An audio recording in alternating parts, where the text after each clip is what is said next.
کے سامنے رکھوں گا۔ بسم اللہ الرحمن الرحیم۔ وعن ابی ہریرہ رضی اللہ عنہ قال قال رسول اللہ صلی اللہ علیہ وسلم اذا مات الانسان انقطع عنہ عمله الا من ثلاثہ صدقۃ جاریہ او علم ينتفع به او ولد صالح يدعو له، رواہ مسلم۔ یعنی حدیث پاک کی معتبر ترین کتاب بخاری شریف کے بعد جس کا نمبر ہے مسلم شریف، اس میں نقل کی گئی ہے۔ ترجمہ حدیث پاک ہے، حضرت ابو ہریرہ رضی اللہ تعالی عنہ سے روایت ہے، انہوں نے کہا کہ رسول اللہ صلی اللہ تعالی علیہ وآلہ وسلم نے فرمایا جب انسان مر جاتا ہے تو اس سے اس کا عمل کٹ جاتا ہے، مگر 3 عملوں کا ثواب جاری رہتا ہے۔ ایک صدقہ جاریہ یا علم جس سے لوگوں کو فائدہ پہنچایا ہو، یعنی دوسرا، یا نیک کردار بیٹا جو اس کے لیے دعا کرے۔ تو اس حدیث پاک کی تشریح ہم آپ کے سامنے بیان کریں گے، لیکن اس سے قبل جیسا کہ میں نے عرض کیا 2 باتیں بتاؤں گا۔ تو پہلی بات کیا کہی تھی میں نے کہ رمضان شریف کے بعد کے معمولات ایک مسلمان کی زندگی کیسے ہونے چاہیے۔ تو پہلی بات تو ہم کو رمضان شریف کے حوالے سے اچھی طرح یہ سمجھ لینی چاہیے کہ رمضان شریف اللہ تعالیٰ کی خاص عنایت کرم کا مہینہ تھا، خاص مہینہ تھا۔ تو اس کے لیے اللہ تبارک و تعالیٰ نے یہ اہتمام فرمایا تھا کہ جنت کے دروازے کھول دیے گئے تھے، جہنم کے دروازے بند کر دیے گئے تھے، اور اس کا مطلب کیا تھا کہ جنت کے کام، جنت میں لے جانے والے کام آسان ہو گئے تھے اور جہنم میں لے جانے والے کام مشکل ہو گئے تھے۔ دروازے کھولے جانے سے مراد یہ، اور سرکش شیاطین بند کر دیے گئے۔ یعنی انسان کو 2 چیزیں بھٹکاتی ہے، ایک اس کا نفس، دوسرے شیطان۔ تو جب سرکش شیاطین بند کر دیے گئے تھے تو اس کے لیے برائی کی طرف جانا مشکل ہو گیا تھا، اور نفس جو انسان کو گمراہ کرنے والا ہے، بھٹکانے والا ہے، اس پر قابو دینے کے لیے اللہ تعالیٰ نے روزہ ہم پر فرض کر دیا۔ تو روزے کی وجہ سے کیا ہو گیا تھا کہ ہمارے اندر جو خواہشات ہیں یا جو نفسانیت ہے وہ قابو میں آ گئی، تو جس کی وجہ سے انسان جو ہے نیک ہو جاتا ہے۔ تو یہ خاص اہتمام تھا اللہ تعالیٰ کی طرف سے ماہ رمضان۔ اب جیسے ہی رمضان شریف ختم ہوا تو جنت کے دروازے بند کر دیے گئے ہیں، یعنی نیکی اتنی آسان نہیں، مطلب یہ، اور جہنم کے دروازے کھول دیے گئے، یعنی آدمی برائی کی طرف زیادہ جائے گا اب جو رمضان میں نہیں جا سکتا۔ سرکش شیاطین بھی کھول دیے گئے ہیں، مطلب اپنے کام میں لگ گئے ہیں، اور روزے کی پابندی کے وہ فرض تھا وہ جب اٹھا لیا گیا ہے تو اب کوئی نفل رکھ لے تو اس کا فائدہ اس کو ضرور ہوگا کہ نفس قابو میں آئے گا، لیکن سب تو نہیں رکھتے تو نفسانیت بھی عروج پر آ جائے گی۔ تو اب یہ سب چیزوں کو پیش نظر رکھتے ہوئے رمضان شریف میں جو ماحول بنایا گیا تھا اب وہ باقی نہیں ہے، تو ہم کو اب مستعد ہو جانا چاہیے، ہوشیار ہو جانا چاہیے نفس کے شرور سے، شیطان کے شرور سے، اور ہم کو ذرا محنت زیادہ اب کرنا پڑے گا نیکی کرنے کے لیے اور بدی سے بچنے کے لیے۔ تو اس حوالے سے ہر ایک مسلمان کے لیے ضروری ہے کہ رمضان شریف میں اللہ تعالیٰ نے جو کچھ تقویٰ اس کو عطا فرمایا تھا، کیونکہ رمضان کیا تھا؟ تربیت کا مہینہ تھا، تزکیہ کا مہینہ تھا، حصول تقویٰ کا مہینہ تھا۔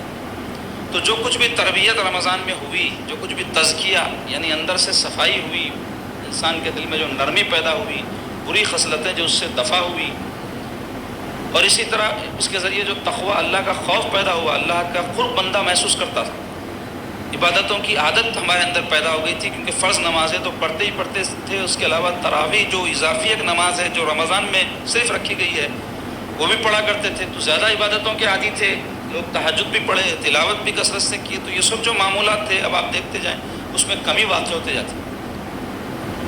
تو ہم یہ نہیں کہتے کہ رمضان جیسے معمولات باقی رہیں، رہ بھی نہیں سکتے، مجبور بھی نہیں کر سکتے ہم کسی کو، اگر کوئی رکھتا ہے تو بہت ہی اللہ کا نیک بندہ ہے، وہ بہت جلدی ولی بن جائیں گا انہیں اگر ایسا کریں گا تو انشاءاللہ، لیکن ایسا ممکن نہیں ہے کیونکہ جنت کی راہ اللہ تعالیٰ نے جو ہے آسان نہیں رکھی ہے۔ حدیث شریف میں آیا ہے کہ جنت کو جو ہے مشکلات سے گھیر دیا گیا ہے اور جہنم کو خواہشات سے گھیر دیا گیا ہے، یعنی آدمی خواہشوں میں جلدی سے پھنس جاتا نا، تو جس کی وجہ سے کئی خواہشیں اس کو جہنم میں لے جائیں، اور مشکل آدمی اٹھانا نہیں چاہتا، لیکن جنت کی راہ آسان نہیں ہے۔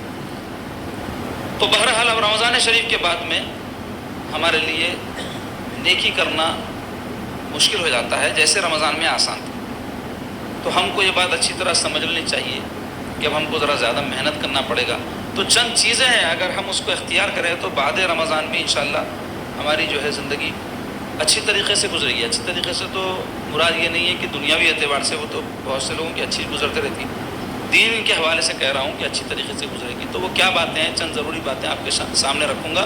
اس میں پہلی چیز تو یہ ہے کہ عزیزو، ہمارے دین میں ہم کو حکم دیا گیا ہے کہ استقامت اختیار کریں، یعنی استقامت کہتے کسی چیز پر جمے رہنا۔ رمضان شریف میں ہم کو روزے رکھائے گئے تھے، اب رمضان کے بعد فرض نہیں ہے روزے۔ اگر کوئی اس پر جمے رہنا چاہتا ہے، توفیق ہو، تو اس کو چاہیے کہ وہ نفلی روزے رکھا کرے، ایام 20 کے روزے رکھے، پھر جمعرات کا روزہ رکھے، کوشش کرے اس سلسلے میں۔ ایسے ہی نمازوں کے بارے میں 5 وقتہ نمازیں تو ہر مسلمان مرد و عورت پہ فرض ہے، مردوں کو باجماعت ادا کرنا، عورتوں کو اپنے گھر میں، تو اس میں تو کوئی ایکسکیوز نہیں ہے، کیا رمضان کیا غیر رمضان۔ نوافل ہم پڑھتے تھے تراویح کی صورت میں، یا پھر جو ہے تہجد کی صورت میں، یا پھر بہت سے لوگ ایسے تھے کہ 5 وقتہ نمازوں کے ساتھ جو نوافل ہے عام دنوں میں ادا نہیں کرتے تھے، رمضان میں کر لیتے تھے۔ لیکن ایسے بھی بندے دیکھنے میں آئے ہیں کہ جو رمضان جیسے رمضان میں بھی فرض پڑھ کے بھاگے ہیں، سنتیں چھوڑ چھوڑ کے، جبکہ نفل کا ثواب سنت کے برابر تھا رمضان میں، اور سنت کا فرض کے برابر، اور فرض 70 گنا زیادہ ثواب والی ہوگی، اس کے باوجود چھوڑے گئے ہیں۔ تو اب استقامت کیا ہے کہ 5 وقتہ نمازیں تو کسی حال میں ہم کو ادا کرنا ہے، اس میں کوئی ایکسکیوز، کوئی معافی نہیں ہے، اس کا ہم کو اپنے آپ کو پابند بنانا ہے۔ اور اللہ تعالیٰ توفیق دے، اگر رمضان میں تہجد گزاری کرتے تھے 8 رکعت، 2 گھنٹے، 3 گھنٹے، 1 گھنٹہ ٹھہر کے پڑھیں، تو کم از کم 2 رکعت ہی صحیح تہجد پڑھا کرے رمضان کے بعد بھی۔ اس کے علاوہ دین کے تمام کاموں میں ہم کو استقامت دکھانے کی ضرورت ہے۔ اللہ اللہ کیسے وہ صحابہ اکرام، اولیاء اکرام تھے کہ بڑی سی بڑی تکلیف بھی ان کو دین کی راہ سے نہیں ہٹا سکتی تھی، اور ہم پر ایسی کوئی مصیبتوں کا معاملہ ہی نہیں ہے، نہ ہم کو جہاد کرنے کی نوبت ہے، نہ دین کی کوئی تبلیغ کی خدمت ہم انجام دے رہے ہیں۔ خالی ہفتے میں 1-2 مرتبہ آ کے ذکر میں بیٹھ جاؤ، تھوڑی باتیں دین کی سن لو، بولے تو لوگوں کو مستقل مزاجی نہیں رہتی۔ خود ایسے لوگ جو سلسلے سے وابستہ رہتے ہیں، جو عہد و پیمان کیے ہیں کہ ہم دین کی راہ پر چلیں گے، آپ کی نصیحت پر عمل کریں گے، ہر مرید اپنے شیخ سے یہی جو ہے عہد و پیمان کرتا ہے نا، مریدی کے ذریعے، اگر نہیں جانتا تو جان لے، عہد و پیمان ہے یہ، عہد وفا کرنا چاہیے، پورا کرنا چاہیے۔ لیکن کئی لوگ رسمی طور پہ مرید ہو جاتے، برکت کی بیعت رہتی، مرید ہو گئے کافی ہے، بس قیامت کے دن بخشے جائیں گے۔ تو کوئی مرید نہیں بھی ہوا تو ہو سکتا بخشا جائے، یہ اور بات ہے کہ بیعت کرنے سے امکان خفی ہو جاتا ہے۔ لیکن جو لوگ بیعت کے قائل نہیں ہیں، کیا وہ مسلمان نہیں ہیں؟ کیا وہ اللہ رسول کی اگر ماننے والے ہیں تو ان کی بخشش نہیں ہوگی؟ ہو جائے گی۔ لیکن بیعت سے مقصود کیا ہے سمجھیں، صحبت ہے، اصلاح ہے، اپنی تربیت ہے، اس کے لیے ضروری ہے کہ مستقل بنیادوں پر جڑے رہیں، نصیحتیں سنیں، اس پہ عمل کریں۔ دنیا کی خاطر تعلق نہ ہو اپنے پیر، سلسلے، شیخ وغیرہ سے، بلکہ اللہ واسطے ہو، تو ایسے تعلق کو موت نہیں ہوتی۔ جو تعلقات دنیا میں اغراض کی بنیادوں پر ہوتے ہیں یا کوئی وقتی مقاصد کی بنیاد پر ہوتے ہیں، ہمیشہ اس کو موت واقع ہو جاتی ہے۔ یا تو مقصد پورا ہوگا یا نہیں ہوگا، 2 صورتیں ہوں گی۔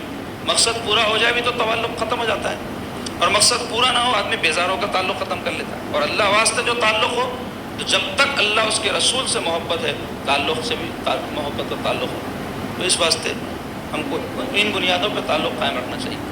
تو اللہ والے کیسے استقامت والے تھے، سینکڑوں اس بارے میں واقعات ہیں، میں ایک واقعہ ایمان افروز آپ کو سناتا ہوں، کیسے دین پر وہ جمے رہتے تھے، اور بڑی سی بڑی تکلیف، بڑی سی بڑی مصیبت بھی ان کے پائے ثبات میں لغزش پیدا نہیں کرتی تھی۔ سرکار پاک علیہ الصلوۃ والسلام کے صحابہ میں عبداللہ ابن حذافہ سہمی رضی اللہ عنہ ایک صحابی گزرے ہیں، قبیلہ سہم کے فرد تھے، یہ قریش کی ایک شاخ ہے، یہ مہاجر صحابہ میں سے ہیں۔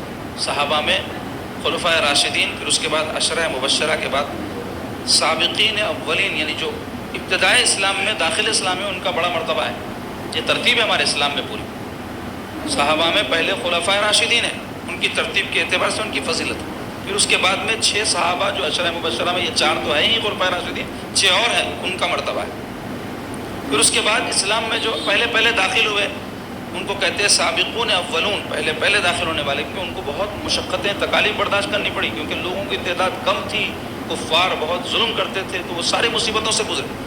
تو مختصر یہ کہ یہ جو عبداللہ ابن حذافہ ہے یہ مہاجرین میں سے نہیں، وہ لوگ جو کفار کے ظلم اور تکلیف کو برداشت کر کے مکے سے مدینہ ہجرت کی.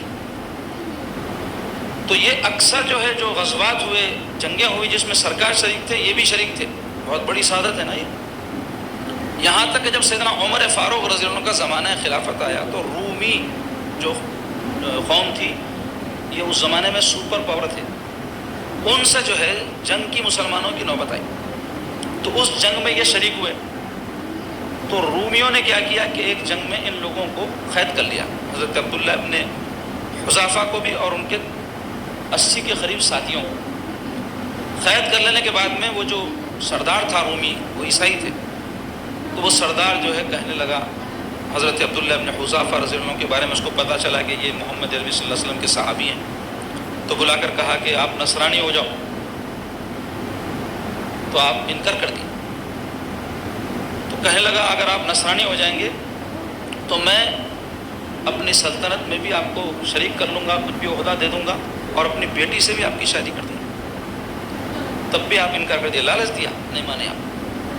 تو اب اس کو غصہ آ گیا، کہنے لگا اگر آپ نصرانی نہیں ہوں گے تو میں جو ہے آپ کو تیل میں جو ہے جو کھولتا ہوا تیل رہتا نا اس میں ڈال دوں گا. تو آپ فرمائیں کہ مجھے پرواہ نہیں ہے، میں موت سے نہیں ڈرتا، میں جہاد کے لیے نکلا ہی اس واسطے تھا کہ اللہ کی راہ میں جان قربان کر دوں. تو اس نے کیا کیا کہ حکم دیا اپنے ماتحتین کو کہ آگ دہکائی جائے.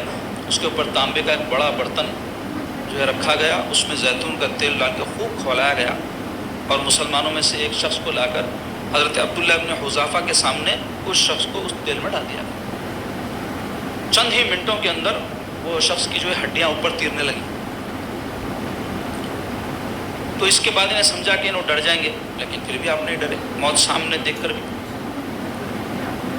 تو حکم دیا گیا کہ آپ کو لے جا کر ڈال دیا جائے تیل میں. آپ کو لے کر جا رہے ہیں تو آپ رونے لگے. تو وہ جلاد سمجھا کہ ہاں اب انہوں ڈر گئے. فوری بادشاہ کو جا کے بولا کہ وہ آپ کے جو قیدی ہیں انہوں رو رہے ہیں. تو انہیں سردار بلا کے لاؤ ان کو میرے پاس. تو آپ تشریف لے گئے. تو اس نے کہا کہ ڈر گئے نا، تو اب چاہیے کہ تم میں جیسا بول تو سنو. تو آپ فرمایا میں ڈرا نہیں بلکہ مجھے غم ہے. تو بولے کیا غم ہے آپ کو؟ تو بولے میرے کو غم یہ ہے کہ اللہ میرے جسم میں ایک جان کہیں کو دیا ہوں گا. اللہ تعالیٰ اگر مجھے 100 جانیں دیتا تو میں چاہتا تھا کہ وہ 100 جانیں بھی میں اللہ کی راہ میں قربان کر دوں. اس کو بہت غصہ آیا، بہت برا بھلا کہا ان کو. اس کے بعد پھر جو ہے ان کو لالچ دیتے ہوئے کہنے لگا ایک کام کرو، آپ بڑے ہمت والے آدمی نظر آ رہے ہیں اور مجھے ہمت والے لوگ پسند ہیں، آپ میری پیشانی کا بوسہ لے لو، میں آپ کو معاف کر دیتا ہوں. تو آپ فرمایا میں دشمن خدا و رسول کی پیشانی کا بوسہ نہیں لیتا، فرمایا تعظیم نہیں کرتا میں اس کی. تو اس نے فوری دوسرا جو ہے اپنے پاس سے ایک حربہ استعمال کرتے ہوئے کہا کہ اگر آپ میری پیشانی کا بوسہ لے لیں گے تو آپ کے 80 جو ساتھی ہیں نا ان کو چھوڑ دیتا ہوں.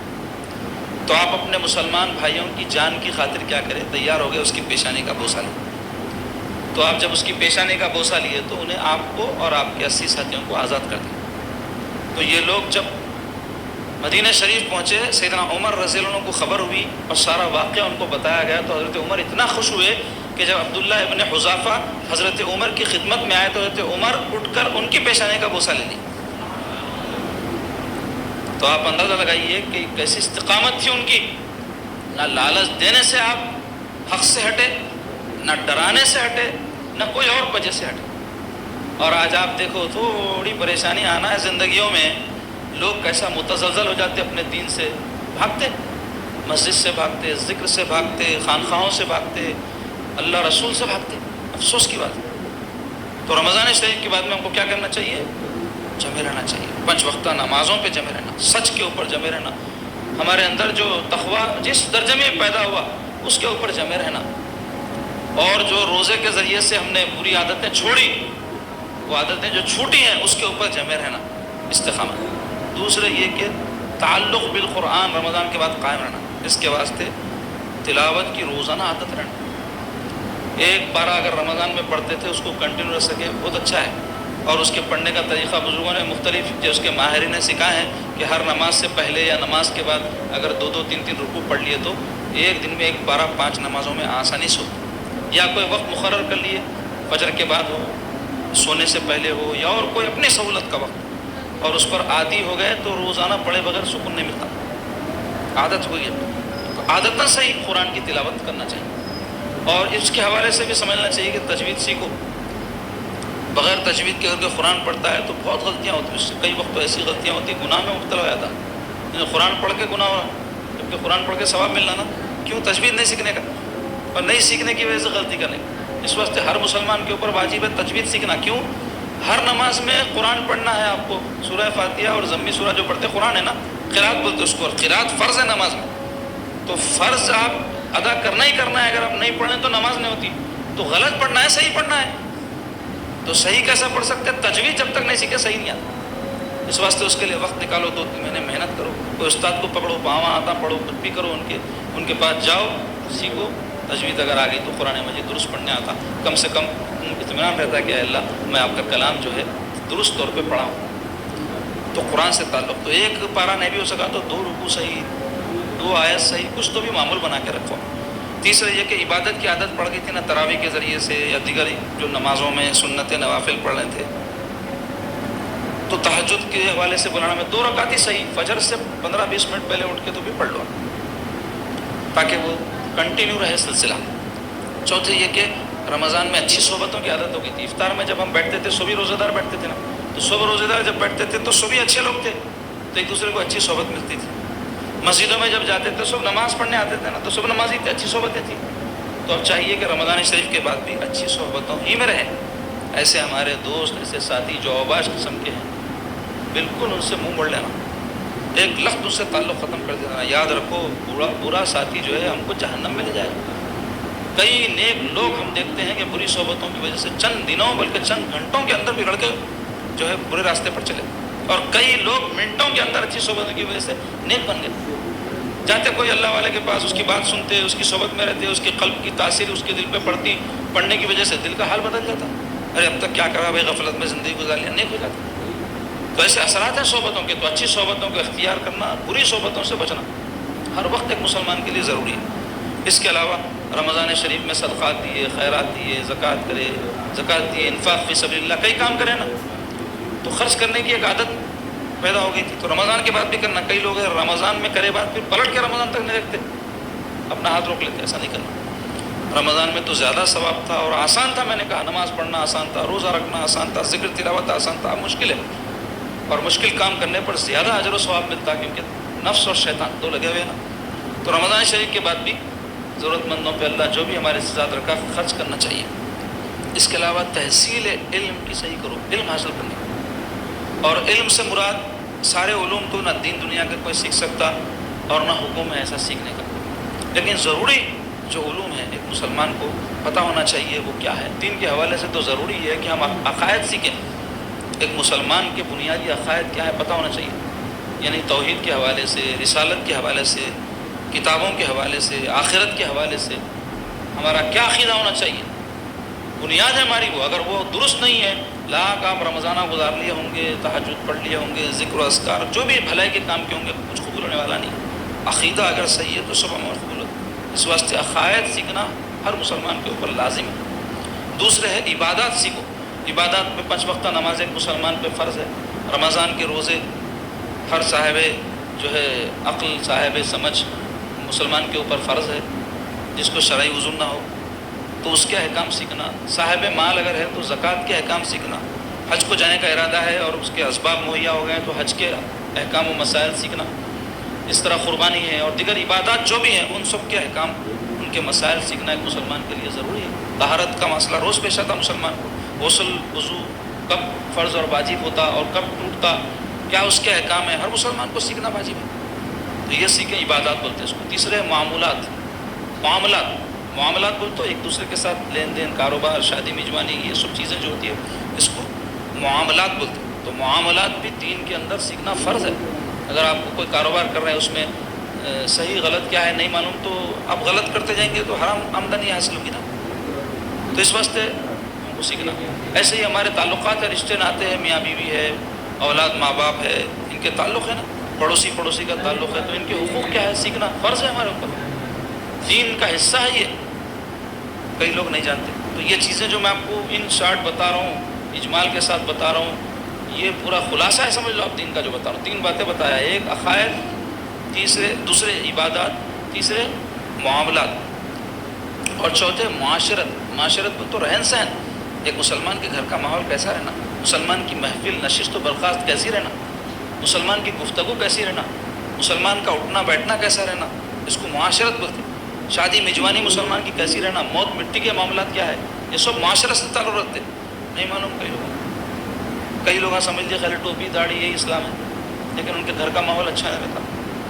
ایسے ہی ان کی مجلسیں کئی لوگوں کی اچھی نہیں رہتی، دعوتیں ہوتی اس میں شیطانیتیں کرتے، گانے بجانے بدکاریاں، کئی قسم کے ایسے کام جو غیر شرعی ہیں انجام پاتے. تو مسلم معاشرت نہیں ہے. کئی مسلمانوں کے گھر میں پاکیزہ ماحول نہیں رہتا، بے پردگی، محرم نامحرم کا فرق نہیں معلوم، پوری زندگی گزر جاتی ہے ایسی برے ماحول کے ساتھ. تو معاشرت. آخری 5ویں چیز اخلاقیات. ایک مسلمان کو پتہ ہونا چاہیے اچھی خصلتیں کون سی ہے، بری خصلتیں کون سی ہیں، کون سی صفات ہے جس کو اس کو اختیار کرنا چاہیے، اپنے اندر پیدا کرنے کی کوشش کرنی چاہیے، اور کون سی بری صفات ہے جس سے اس کو بچنا چاہیے اور ہے تو چھوڑنا چاہیے. اس کے لیے ہے پیری مریدی. ایک کسی شیخ کی صحبت میں رہا تو انہوں بتاتے یہ مت کر وہ مت کر، شرعی مسائل تو علماء بتاتے، مشائخ کیا کرتے، ذکر و اذکار، مراقبے، اور جو ہے ان کی صحبت اور ان کی تربیت میں رہ کر کے بندے کی اصلاح ہوتی. لیکن شرط یہ ہے کہ اس مقصد کے ساتھ رہے. وہ مقصد کے ساتھ نہیں رہا تو اصل ہوتا آدمی کا مقصد زندگی میں. آدمی کعبے میں بھی جا کر اگر مقصد اس کا دنیا کے جو ہے لیے ہو تو سوچو آپ وہ مقصد کے واسطے گیا ہو. اور کئی لوگ ہیں اپنے گھر میں بیٹھ کر بھی اگر ان کا مقصد اللہ کو راضی کرنے کے لیے کوئی نیک کام کر رہے ہیں تو وہیں سے اللہ راضی ہو سکتا ہے. کیا کعبے میں جا کر ہی اللہ راضی ہوتے ہیں کیا؟ کئی ایسے غریب لوگ ہیں جا ہی نہیں سکتے کعبے کو، جا ہی نہیں سکتے کوئی مقدس مقام کو، تو کیا اللہ کو راضی نہیں کر سکتے کیا؟ کہیں سے بھی اللہ راضی ہو سکتے ہیں. تو بہرحال بتانا ہے چاروں کی اخلاقیات کی بڑی اہمیت ہے ہمارے دین میں. آج ہمارے معاشرے میں جو جھگڑے ہیں، گھروں میں، ہمارے محفلوں میں، مجلسوں میں، بازاروں میں، ایک دوسرے کے ساتھ جو بیر نفرتیں، اس کی وجہ کیا ہے؟ اخلاق اچھے نہیں ہیں ہمارے. ان کو پتہ ہی نہیں ہے کہ ہمارے اندر حسد ہے، کینہ ہے، غرور، تکبر ہے، بری عادتیں ہیں، اور اس کو ہم سمجھتے کہ یہ کوئی بری بات نہیں ہے. بری خصلت ہی نہیں مانتے اس کو، اس کی وجہ سے اس کو لے کے زندگی گزرتی رہتی. کہاں سے جو ہے لوگوں کو ہمارے سے فائدہ ہوگا، نقصان رہتا، اپنی ذات کو بھی دوسروں کو. اب ایک کوئی عمر کے حصے میں پہنچ گیا اور انہیں اصلاح کی فکر نہیں کرا تو انہیں پکا ہو جاتا، اس کا کچھ بھی نہیں کر سکتے. دعا کر سکتے ہیں بس اللہ اس کو جو ہے ایمان پر قائم رکھ کے ایمان پر خاتمہ کر دے اس کا. تو ہر انسان کو فکر کرنی چاہیے اپنے باطن کی اصلاح کی. نہیں معلوم لوگوں تو مختصر یہ کہ یہ چیزیں دین میں بنیادی چیزیں ہیں، ہر ایک کو سیکھنا ہے. تو یہ تحصیل علم سے مراد یہ ہے جو ہر ایک کو سیکھنا ضروری ہے. اب رہا اس میں کوئی اعلیٰ قسم کا علم سیکھنا چاہ رہے، مفتی مولوی حافظ بننا چاہ رہے، بنو، آپ وہ واجب نہیں ہے. لیکن یہ چیزیں سیکھنا واجب ہے ہر مسلمان کے اوپر. جو نہیں معلوم مسلمانوں، کتنے ہی حافظ قرآن بچے ہمارے ایسے ہیں ان کے اخلاق اچھے نہیں ہیں. کتنے ہی ایسے مولوی تک بھی ہوں گے جن کو جو ہے معاشرت مسلمانوں کی نہیں معلوم. پڑھ لیا کیسا لباس ہونا، کیسا ان کا رہن سہن ہونا، گفتگو کیسی ہونا نہیں معلوم. تو دین کیا ہے سمجھو آپ. خالی ایک چیز کوئی دین کی لے کے ہم سمجھ رہے ہیں ہم دیندار ہیں، جیسا میں ٹوپی داڑھی شاید شملہ پہن کے میں بول رہا ہوں میں دیندار ہوں، تو یہ میں سیلف سرٹیفائڈ کر رہا ہوں اپنے آپ، خود اپنے طور پہ سند دے لے رہا ہوں میں. نہیں، دین سند اس وقت دے گا جب یہ 5 چیزوں میں آپ جو ہے اپنے آپ کو پابند بنائیں. عقائد بھی آپ کے درست ہو، عبادات بھی آپ کے اللہ رسول کے احکام کی روشنی میں ہو، اسی طرح آپ کے اخلاق بھی اچھے ہو، معاشرت بھی اچھی ہو، معاملات بھی درست ہو. کئی لوگوں کے معاملات اچھے رہتے ہیں، عبادتیں نہیں کرتے. کئی لوگ عبادتوں میں بڑے گٹھے سب ٹوپیاں داڑیاں سب رہتے ہیں لیکن معاملات خراب رہتے ہیں. تو دیندار نہیں بول سکتے. دینداری کیا ہے سمجھنے کی ضرورت ہے. تو اس واسطے یہ چیزیں 5 سیکھنا ہر ایک کے اوپر فرض ہے. اجمالاً تو بھی پتہ ہونا، تفصیلاً پتہ کرنا مستحب ہے، لیکن اجمالاً بول تو شارٹ میں پتہ کر کے اس پہ عمل پیرا ہونا جتنا بھی معلوم. اللہ ہم سب کو توفیق بخشے.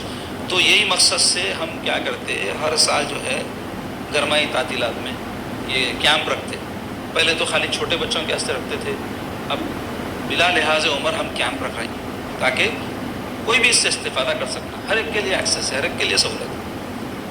تاکہ یہ جو ضروری 5 چیزیں ہیں اس کے اوپر اب 1 مہینے میں تو پورا دین سکھا نہیں سکتے نا. میں 3 ایسی چیزیں مرے دم تک سیکھتے رہنا ہے. کوئی بھی چیز عالم بڑا سے بڑا عالم بھی تو نئی نئی چیز سیکھتے رہتا ہوں سیکھنے کا. اگر اس کو شوق اور اپنے آپ کو طالب علم سمجھتا رہے، تو اپنے آپ کو علامہ سمجھ لیا، میں حافظ قرآن میں علامہ میں مولوی، ختم ہوگا اس کا علم سیکھنے کا سلسلہ. آدمی ہمیشہ طالب علم سمجھتا ہے، اور واقعتاً ہر انسان طالب علم ہے اس واسطے کہ علیم تو اللہ ہے. سب جاننے والی ذات اللہ کی ہے، باقی کوئی کتنا علم رکھے لیکن اس کا علم جو ہے بالکل خطرے کے برابر ہے بڑے اس سے بڑے علم والوں سے، پھر اس کے اوپر بھی علم والے، پھر اس کے اوپر بھی علم والے، کوئی انتہا ہی نہیں ہے علم کی۔ تو اگر کوئی سمجھتا ہے سب مجھے معلوم ہے، بہت معلوم ہے، جیسا گھروں میں بولے کرے تو عورتاں یا بات جاننے والے ہوتے معلوم ہے میں معلوم کیا بتا رہے ہیں، تو کیا معلوم مٹھی معلوم ہے تو پھر آپ سدھرنا نا، سنورنا، ایسا بولتے نہیں معلوم ہے سو والا، انہیں بولتا ہے ٹھیک ہے سن لیتا، اور معلوم نئی نئی چیزیں کرنے کی کوشش کرتا۔ اور معلوم کیوں کرنا ہے؟ معلومات برائے معلومات نہیں، معلومات برائے عمل ہے۔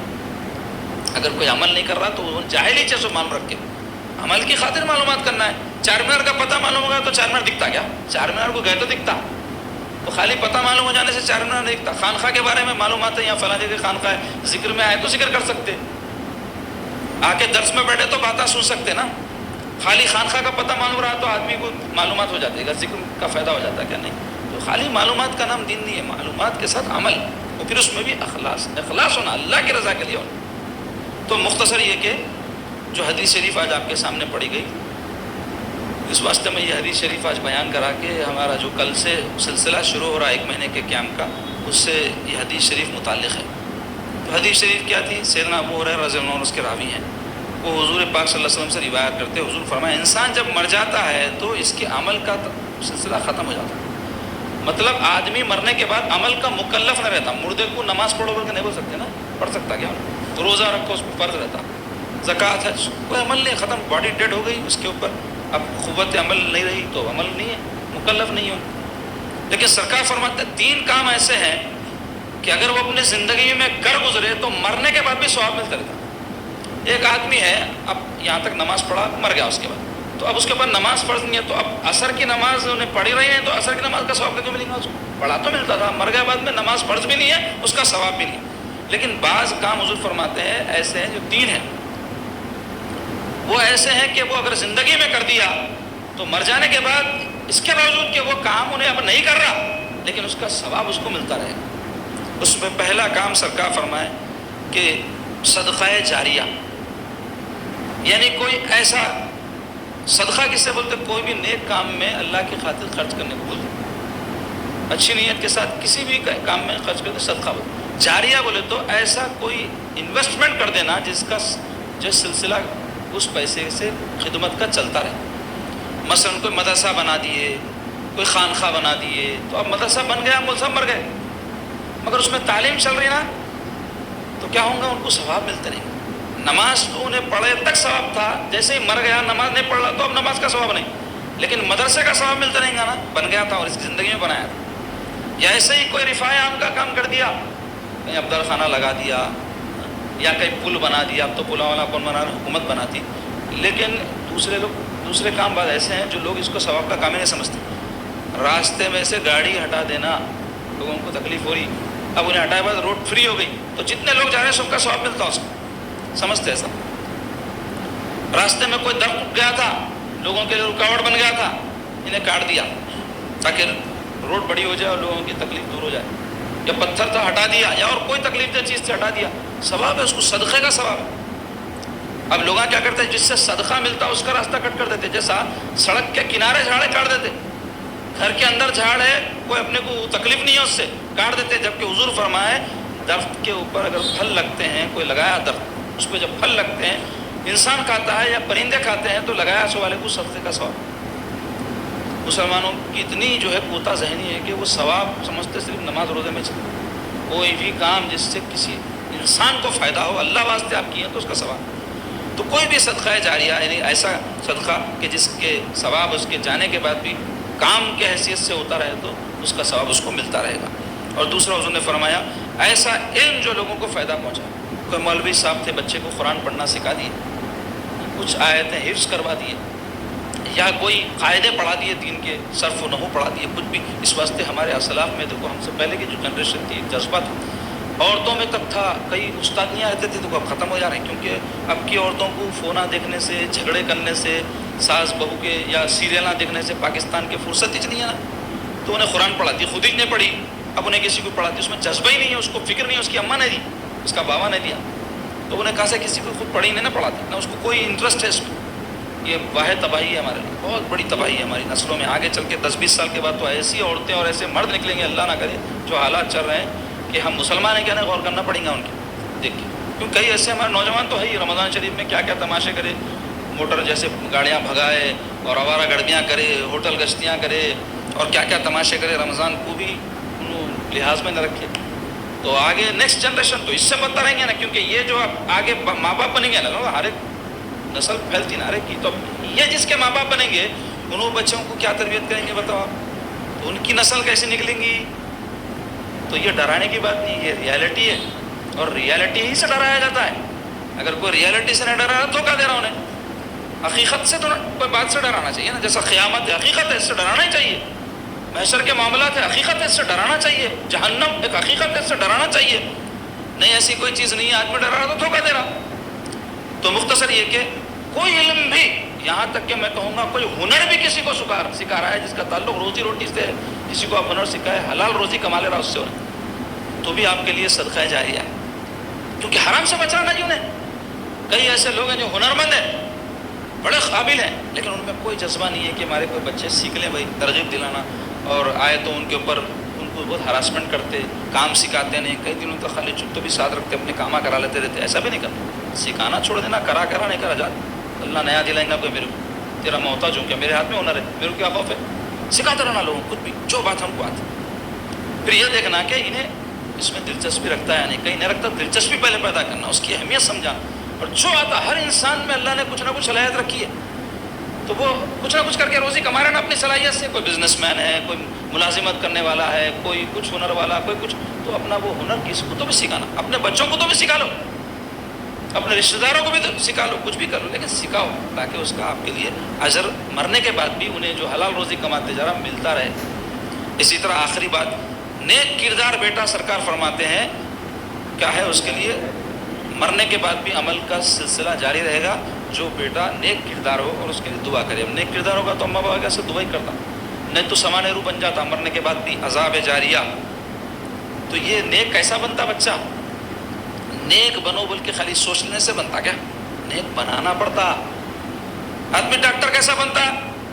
بن جاتا؟ نہیں، پڑھانا پڑتا، انٹرسٹ دلانا پڑتا، انٹرسٹ لینا پڑتا، محنت کرنا پڑتا اس کے پیچھے، بغیر محنت ہی کوئی چیز حاصل نہیں ہو سکتی۔ کر محنت، کھا نعمت بڑے لوگوں، لیکن آج کل کیا ہو جا رہا، خوابوں میں سب ہو جانا بڑے لوگ، خواب و خیال کی زندگی ہے، بچے نیک بن جانا، خواب و خیال کی۔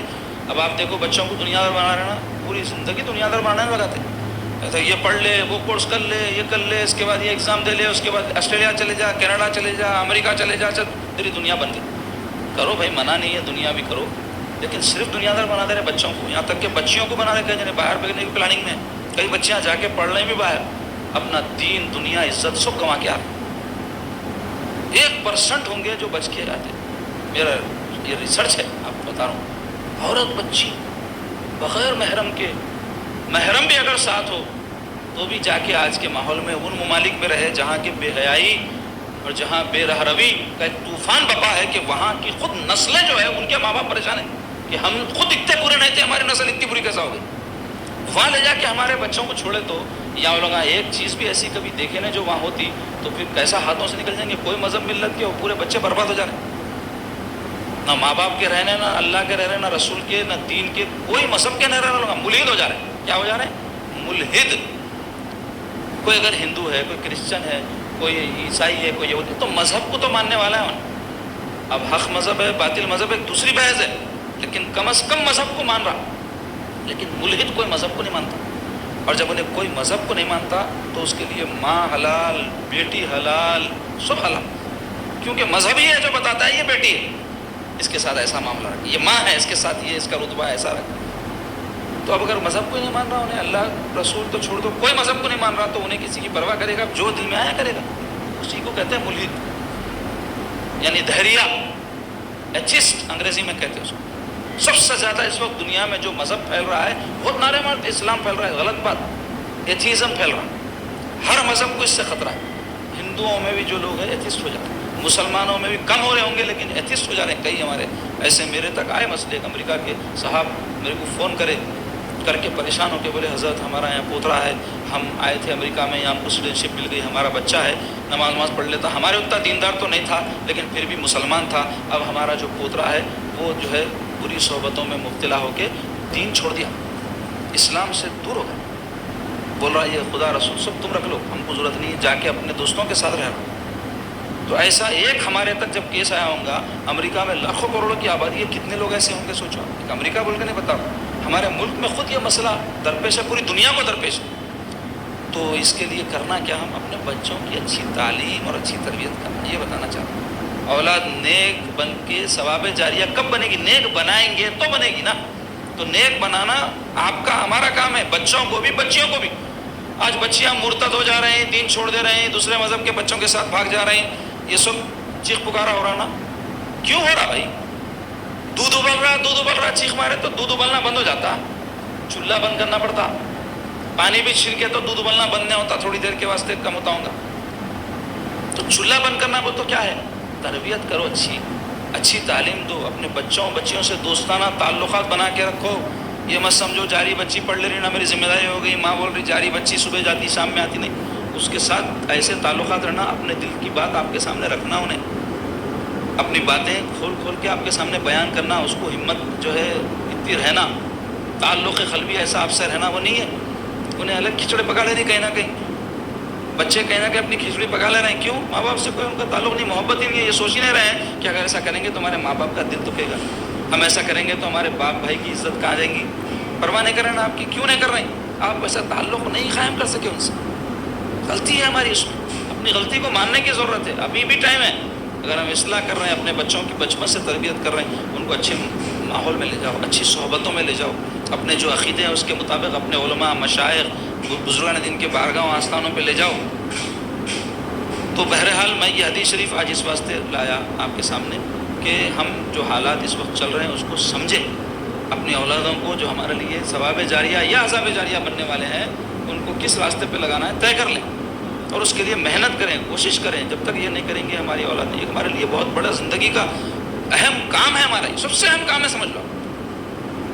اگر ہم مال جمع کر لے رہے ہیں, گھڑا بنا لے رہے ہیں, گاڑیاں بنا لے رہے ہیں, یہ سب کام آنے والا نہیں ہے. ہم بھی چھوڑ کے جائیں گے, ہمارے بچے سب اڑا دیں گے, حرام میں سب خرچ کر دیں گے. اگر ہم اپنی اولادوں کو نیک نہیں بنائیں گے, دنیا بھی ان کی برباد ہو جائے گی, آخرت